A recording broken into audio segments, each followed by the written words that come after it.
Shakespeare by Penn Larry. And we're going to go over the dedication to the sonnets page, as well as the cover right here. As you can see, there's periods in between each word, and it's kind of strange. And there's also a space right here between H and A, which also indicates something that I'll show y'all today. Let's see. Start with the easy one though first. Um, The first word in Shakespeare's 1623 First Folio hides Francis Bacon R.I. when you add four letters from the Elizabethan alphabet. So, first word is boatswain in The Tempest, and W isn't included in the cipher alphabet. It's just two V's. So Botesvvaine. And now if you just do four letters after that, A, B, C, D, E, F, and etc. in the Elizabethan alphabet, using 21 of the letters, not 24, um, even though our alphabet currently has 26, this ciphers for 21 letters. F.S. Bacon, R.I., right there. F.S. Bacon. F.S. is Bacon's own abbreviation of his first name, while Bacon is just another phonetic spelling of his surname. Okay, so the first word of the first page of the first folio hides F.S. Bacon. And what's interesting is the word right before that is master, because the master is who's speaking. So it literally says Master F.S. Bacon, as if Francis Bacon is a Freemason Rosicrucian master. Okay, he's one of the higher ups.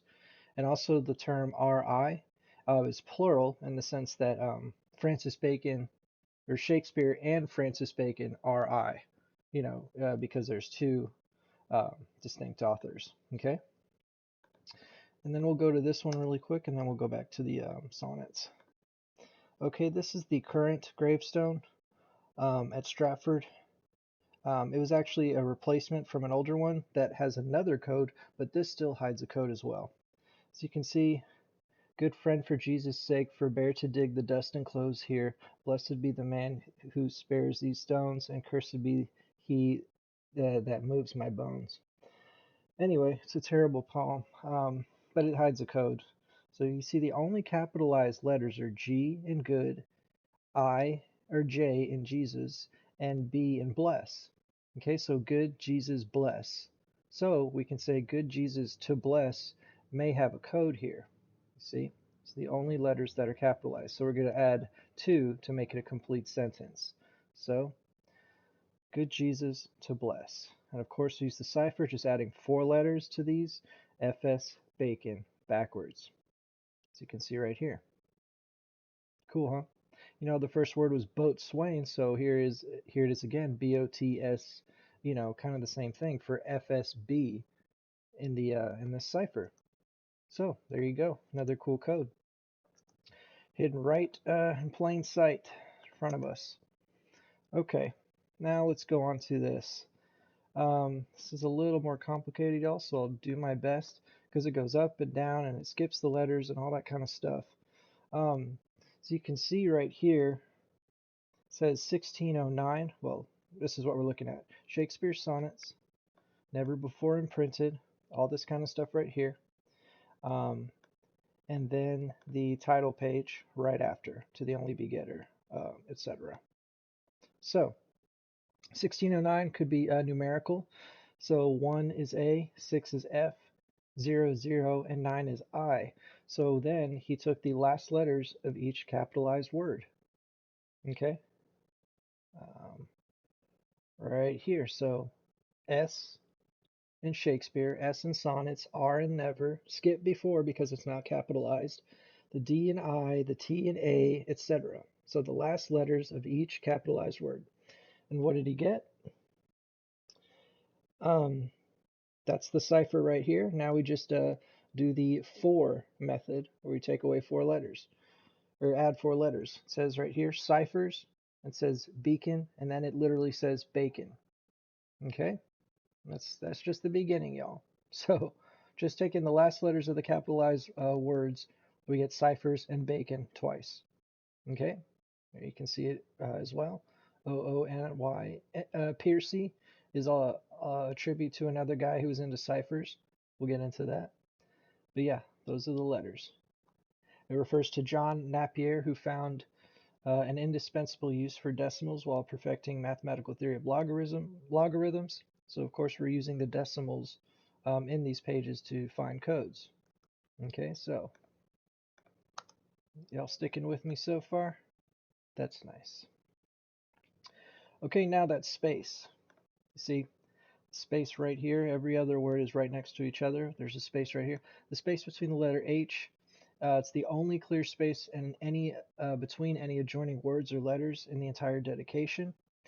Um, it's a signal to shift back one space, one character before continuing. So now, instead of taking the last letters like we did for the first part, we'll take the next to last letters after WH. So we're starting from all. Okay, we already got the top. Now we're going to start going down. So next to last letters would be L and all, S and happiness, N and, etc. Okay, and now we get LSNAI, which is parent. Okay, obviously it signifies the term parent. Okay, he says there's no word in the English language beginning with those 5 letters which doesn't have a T. So we're gonna just add the T there. Okay, and then after promise, so we got parent, and now after promise, we're just gonna do the first character for each succeeding line. So after Mr. WH, it's the second to last letters, but then at P for promise, we just do the first letter of each line, P, B, O.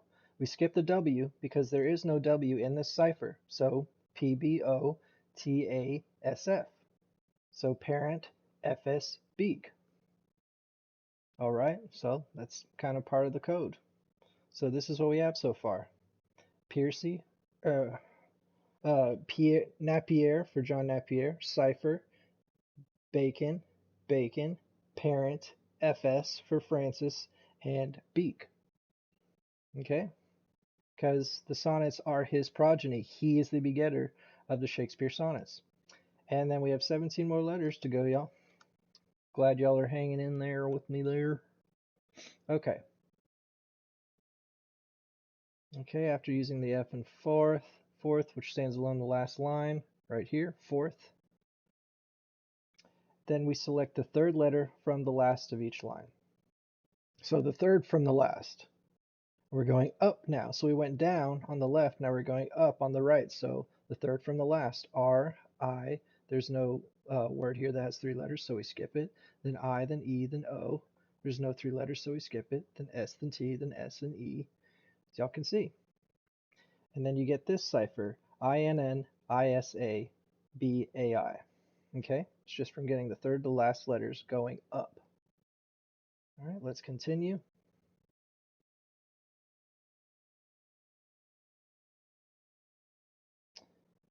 Okay. Now, since we're still going up, it goes back to the front page, which is here. So Shakespeare sonnets. Taking the first letter of each word above these 2 lines right here. So that'd be S, S, and B, I. And then on the bottom, we're still taking just the third letter. So in this case, 1609 is a word, and 6 would be the third character before the last. And then since Aspley is the only, since it's the only italic L in the whole thing, we will omit it because it's not going a part of this code that they presented.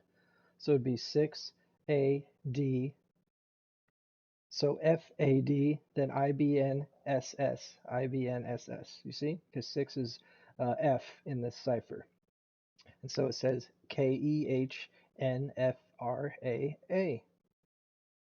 Okay, so parents, FS, bacon is a bacon, FRA.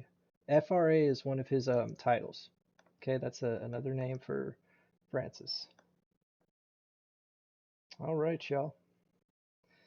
So this is the whole cipher basically. Um, and he actually kind of has his own little message uh, that helps clarify things. It says 0, 0, as in because the O's are 0. Napier's ciphers give light and guidance to Bacon. So Napier ciphers is a beacon for Bacon. So beacon and bacon is kind of a double pun there. So guidance and beacon, light and beacon. You get it? Um, and then parent FS Bacon is so the FS Bacon is the parent. It's the Latin custom of placing the verb at the end of a sentence, just like Yoda. You know, marry me, you will. You put the verb at the end. Um, but anyway, I thought that is the code basically, y'all. It's saying Francis Bacon is the begetter, is the parent of these sonnets. Okay.